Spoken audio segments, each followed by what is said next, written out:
Hello दोस्तों, नमस्कार। SM किसी चैनल में मैं आप सब लोगों का दिल से बहुत बहुत स्वागत करता हूं। अगर आपने पहली बार विजिट किया है जरूर चैनल को सब्सक्राइब कर लेना। उसी के साथ साथ दोस्तों कल संडे की अगर मैं बात कर लूं तो let's learn stock market and finance करके एक और चैनल है, इसके ऊपर एक नया लेक्चर अपलोड होने वाला है। अगर आपने फॉलो नहीं किया है, सब्सक्राइब नहीं किया है तो कर लेना इस चैनल को। लिंक आपको इस चैनल को ऊपर आई बटन पे नीचे डिस्क्रिप्शन में मिल जाएगा। सो चलिए दोस्तों, फिलहाल तो इस वीडियो को स्टार्ट कर लेते हैं।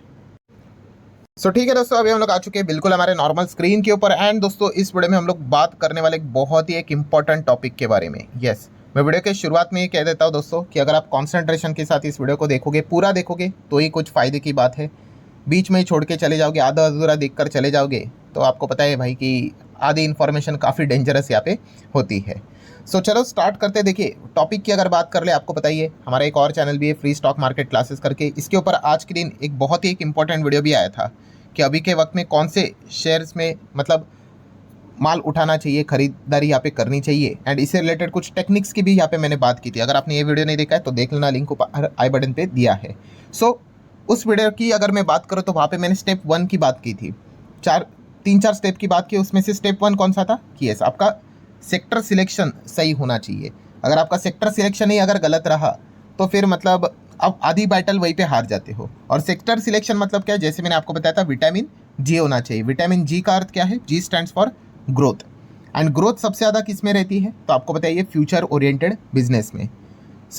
जैसे कि मैंने आपको पूछा भी था कि क्या फ्यूचर ओरिएंटेड बिजनेस ऐसे कौन कौन से बिजनेस है जो भविष्य में ग्रोथ के हिसाब से बहुत बड़े बनने का दमखम रखते हैं, तो उसके ऊपर वीडियो चाहिए। तो यस, काफ़ी लोगों ने पॉजिटिव रिस्पांस दिया। तो इस वीडियो में हम लोग ऐसे ही बिजनेसेस की बात यहाँ पे करने वाले हैं जो कि भविष्य में काफ़ी बड़ा बनने का दमखम रखते हैं, मतलब अपॉर्चुनिटी तो है।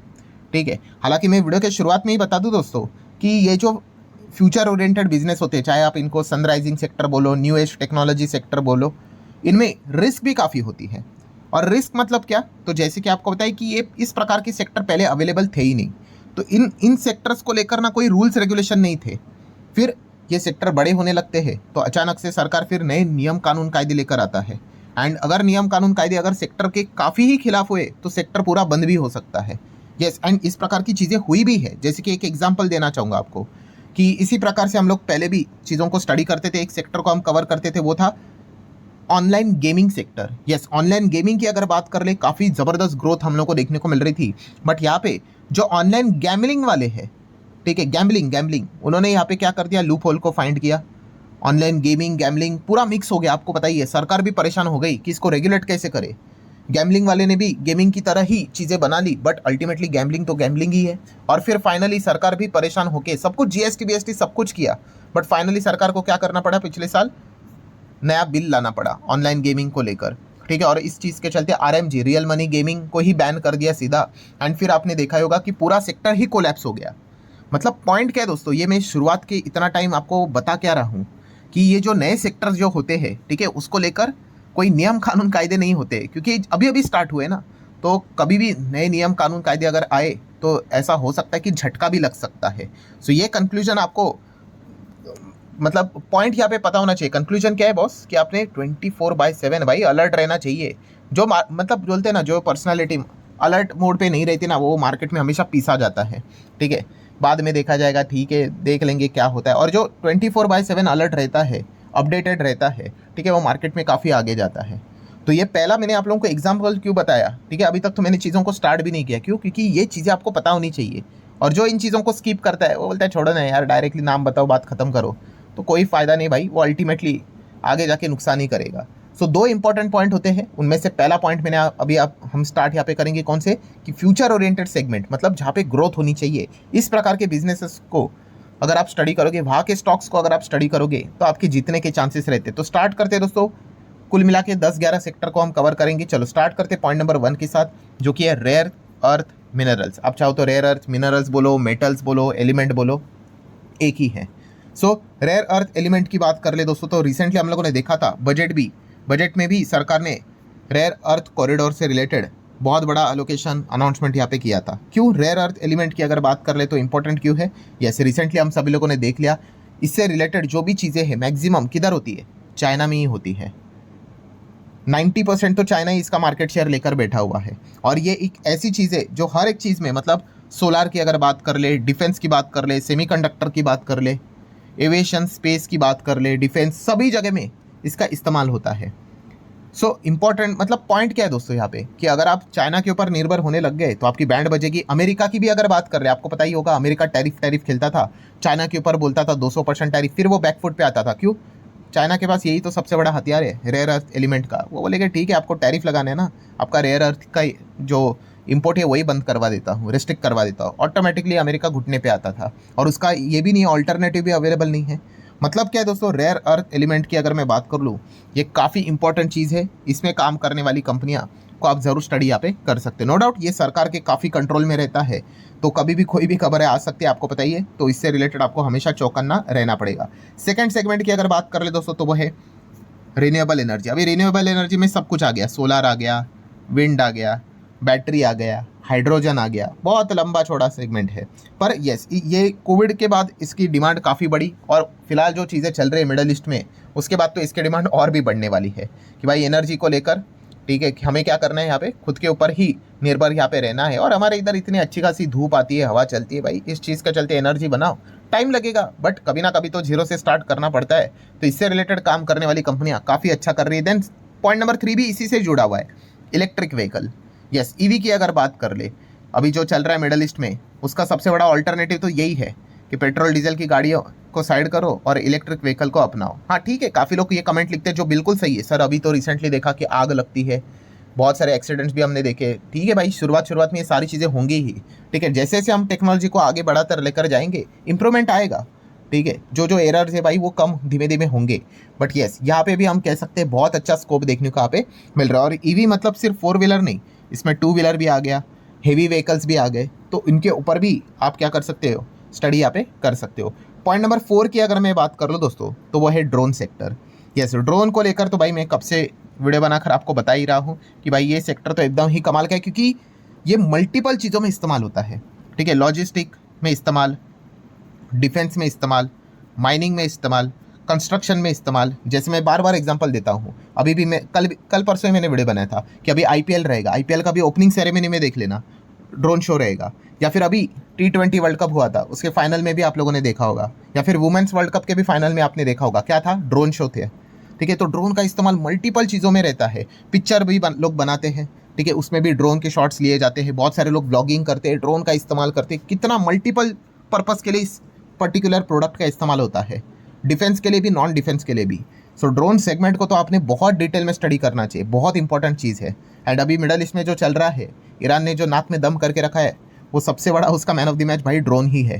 ठीक है, तो कहने का पॉइंट क्या है दोस्तों कि ये सेगमेंट को तो आपने इग्नोर नहीं करना है। पॉइंट नंबर 5 की बात कर ले तो AI, artificial intelligence. Yes, AI तो फ्यूचर है, अभी तो हम देख ही रहे हैं। ठीक है, तो इसको तो भाई ज़रूर गो थ्रू करना ही है। देन पॉइंट नंबर 6 की बात कर ले, सेमीकंडक्टर चिप, हर जगह पे इसका इस्तेमाल रहता है। ठीक है, तो ये भी एक फ्यूचर ओरिएंटेड सेगमेंट ही है। देन पॉइंट नंबर 7 की अगर हम बात कर रहे दोस्तों, तो डेटा सेंटर।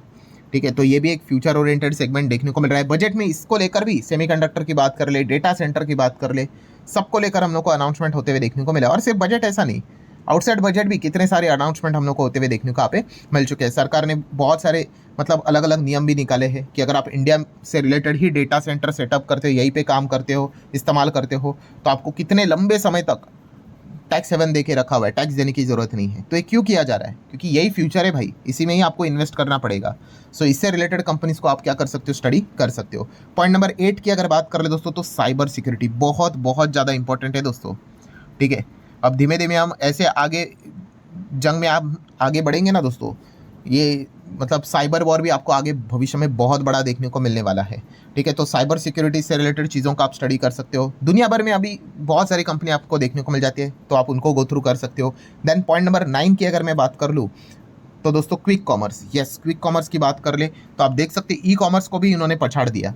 अब ये क्विक कॉमर्स हम लोग को देखने को मिल रहा है, मतलब 5-10 मिनट में आपके घर में सामान आएगा। और मैंने इसके पहले भी वीडियो बनाकर आपको बताया था कि पहले तो ये चीज़ें किससे स्टार्ट हुई थी, ग्रॉसरीज। मैंने तभी आपको बताया था 1-2 साल दीजिए, ये ग्रॉसरी छोड़िए, ये आपको आईफोन भी ला के देंगे। और अभी आप देख लो हो रहा है कि नहीं, आईफोन भी मिल जाएगा, PS5 भी आपको मिल जाएगा, सारी चीज़ें मिल जाएगी।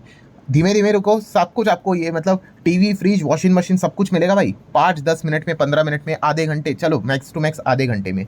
अभी की जनरेशन में पेशेंस खत्म हुआ है, आपको पता ही है, तो उनको सब कुछ जल्दी जल्दी चाहिए। सो क्विक कॉमर्स वाली कंपनियाँ, इससे काम करने वाली कंपनियाँ मार्केट में भी लिस्टेड है, आप उनको स्टडी कर सकते हो। ठीक है, ये सब कुछ फ्यूचर है भाई, ये सारी चीज़ें आपको बहुत अच्छा खासा कमाई करके देगी। देन पॉइंट नंबर 10 की अगर बात कर ले, एथेनॉल। ठीक है, तो एथेनॉल से रिलेटेड भी बहुत सारा डिमांड देखने को यहाँ पे मिल रहा है। अभी जो चीज़ें चल रही है उसमें भी इथेनॉल से रिलेटेड चीज़ें देखने को मिल रही है, सरकार के अलग अलग नियम आते रहते हैं। देन पॉइंट नंबर 11 की अगर बात कर ले तो दोस्तों air taxi. Yes, air taxi जैसा कॉन्सेप्ट विदेश में आया हुआ है। पहला कॉन्सेप्ट ना विदेश में आता फिर इधर आता है, तो ज़रूर आप इसको भी स्टडी यहाँ पे कर सकते हो। काफ़ी इम्प्रैक्टिकल लगेगा आपको, बट ये ऐसे ही होती है शुरुआत में चीज़ें। ठीक है, पहले तो आप मतलब सोच कर देखो ना, आपको 10-15 मिनट में कोई फ़ोन ला कर देता है, ऐसा कोई लगा था क्या? 1-2 दिन लगते थे। लोग फ्लिपकार्ट अमेज़न का इस्तेमाल करते थे, हफ्ते भर का इंतज़ार करते थे। अभी क्विक कॉमर्स 10-15 मिनट में ला के देता है। तो ये सारी चीज़ें पॉसिबल है दोस्तों, तो ज़रूर हम यहाँ पे कह सकते हैं। बट जैसे मैंने कहा कि इस प्रकार की चीज़ें आएंगी भारत में तो क्या रहेगा, यस, नए नियम कानून कायदे भी आएंगे, तो उसके ऊपर भी आपको यहाँ पे क्या करना है, चौकन्ना यहाँ पे रहना है। सो जितने भी इंपॉर्टेंट पॉइंट्स थे दोस्तों वो सारे मैंने कवर कर लिए। अब जैसे मैंने वीडियो की शुरुआत में बताया था कि 2 चीज़ें इंपॉर्टेंट रहती है, कि एक तो आपका पहला तो सेक्टर सिलेक्शन बहुत अच्छा होना चाहिए, एंड सेकेंड इंपॉर्टेंट चीज़ क्या है जहाँ पे 99% लोग मार खाते हैं, कौन सी चीज़, तो दोस्तों वो होता है टाइमिंग। यस, ये बहुत इंपॉर्टेंट चीज़ है। लोग पहले तो देखा गया तो इस वीडियो तो यहाँ तक देखेंगे भी नहीं, ठीक है, पहले ही भाग जाएंगे। पर जो लोग रुके उनको बताना चाहूँगा भाई, टाइमिंग बहुत इंपॉर्टेंट चीज़ है। ठीक है, आप अच्छे सेक्टर में जा रहे हो, अच्छे स्टॉक में भी जा रहे हो, बट अगर आप उसको ओवर वैल्यूड खरीद रहे हो तो फिर क्या फ़ायदा, आपका टाइमिंग बहुत सही होना चाहिए। सो ये सबसे इंपॉर्टेंट चीज़ें ये आपको समझ में यहाँ पे आनी चाहिए। ऐसा नहीं होता कि कभी भी जाके कुछ भी खरीद लिया करके, ठीक है, तो फिर क्या फ़ायदा, अगर 100 की चीज़ अगर आप 200 में खरीदोगे ये तो गलत ही हो गया ना। तो ये चीज़ आपको समझ में यहाँ पे आनी चाहिए। सो ठीक है दोस्तों, जितने भी इंपॉर्टेंट पॉइंट्स थे सारे मैंने कवर कर लिए। एंड ऐसी बात नहीं, अगर आपको लग रहा है कि विटामिन जी को लेकर ये इतने ही बिजनेस है करके, ये तो न्यू एज टेक्नोलॉजी वाले बिजनेस हुए, ये तो कई साल पहले मतलब थे भी नहीं। ठीक है, क्या आपने ड्रोन, सेमीकंडक्टर जैसी चीज़ें बड़े लेवल पे देखी थी? नहीं। बट आपको मैं बताना चाहूँगा कि जो ओल्ड बिजनेसेस है, ठीक है, तो ऐसी बात नहीं कि भाई वो ख़त्म हो गए, भाई वहाँ पे भी विटामिन जी अवेलेबल है। सो अगर आपको चाहिए भाई ऐसे कौन से ओल्ड पुराने बिजनेस है वहाँ पे भी विटामिन जी अवेलेबल है, वहाँ पे भी अगर आप स्टडी करना चाहते हो, उससे रिलेटेड अगर मैं वीडियो बनाऊँ तो यस, कमेंट सेक्शन में आप चाहो तो लिख सकते हो। तो वहाँ पे भी स्कोप है दोस्तों, ऐसी कोई बात नहीं है, अपॉर्चुनिटी बहुत भरी पड़ी हुई है। सिर्फ आपको क्या करना है, खुद से स्टडी करके चलना पड़ता है। अगर आप इमोशंस के हिसाब से बाइंग सेलिंग का डिसीजन ले लोगे तो फिर आप खत्म हो गए। इमोशंस के हिसाब से चलोगे तो टॉप पे बाय करोगे और बॉटम अभी जैसे गिर रहा है वहाँ पे सेल करोगे पैनिक में आके। सो इस टॉपिक के ऊपर भी वीडियो चाहिए, जस्ट यस लिख देना कमेंट सेक्शन में, कल परसों में इसके ऊपर भी वीडियो बना दूंगा। तो आशा करता हूँ दोस्तों इस वीडियो से आपको बहुत कुछ सीखने को मिला होगा। चाहो तो लाइक एंड शेयर कर सकते हो। मिलते हैं नेक्स्ट वीडियो में, तब तक के लिए बाय बाय।